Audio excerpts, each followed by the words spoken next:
நிறைய பிரச்சனைகள் இருக்கு. இப்போதைக்கு சொல்ல முடியாது. இது எல்லாமே நம்ம பியூரோக்ராட்ஸோட உட்கார்ந்து பேசிட்டு, மக்களோட பேசிட்டு, இன்னும் நான் அவங்க கூட கொஞ்சம் பயணிக்கணும். இப்ப நாங்க ஆட்சி அமைச்சு கிட்டத்தட்ட ஒரு ஒரு 10 நாள், 12 நாள் தான் ஆயிருக்குது. ஸோ இது நாங்க கிராஜுவலா எல்லாமே நாங்க தெரிஞ்சுக்கணும். தெரிஞ்சுக்கிட்டு இத பத்தி இன்னும் கொஞ்ச நாள்ல நான் முழுமையா சொல்ல முடியும். முதல் முறை எம்எல்ஏ, முதல் முறை அமைச்சர். எப்படி இருக்கு உணர்வு? சிறு வயதிலிருந்து பயணம் பண்ணீங்க. உங்க நெருங்கிய நண்பர். ஆமா. இருந்தாலும் இப்ப தமிழ்நாட்டோட முதலமைச்சர்.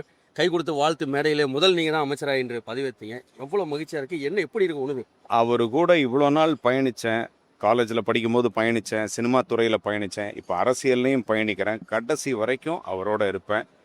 நல்லது மட்டுமே நினச்சி நல்லது மட்டுமே செய்யணும் அப்படின்னு அவர் கூட இருப்பேன். கண்டிப்பாக இதெல்லாம் அலசி ஆராய்ஞ்சு முன்னாடி என்ன தவறுகள்லாம் நடந்ததோ அதெல்லாம் இனிமே நடக்காதபடி அதுக்கு என்ன ப்ரிகாஷியஸாக மெஷர்ஸ் எடுக்கணும், இன்னும் அனலைஸ் பண்ணி இன்னும் பெட்டர்மெண்ட்டாக எப்படி பண்ணலாம், ஒவ்வொரு பிரச்சனைகளுக்கும் எப்படி தீர்வு காணலான்றதை அனலைஸ் பண்ணி ஒரு குழு அமைச்சு அதுக்கு தகுந்த மாதிரி ஆப்ரேஷன் பண்ணலாம் அப்படின்றது தான் என்னோட திட்டம், எங்களுடைய திட்டம், தலைவரோட திட்டம்.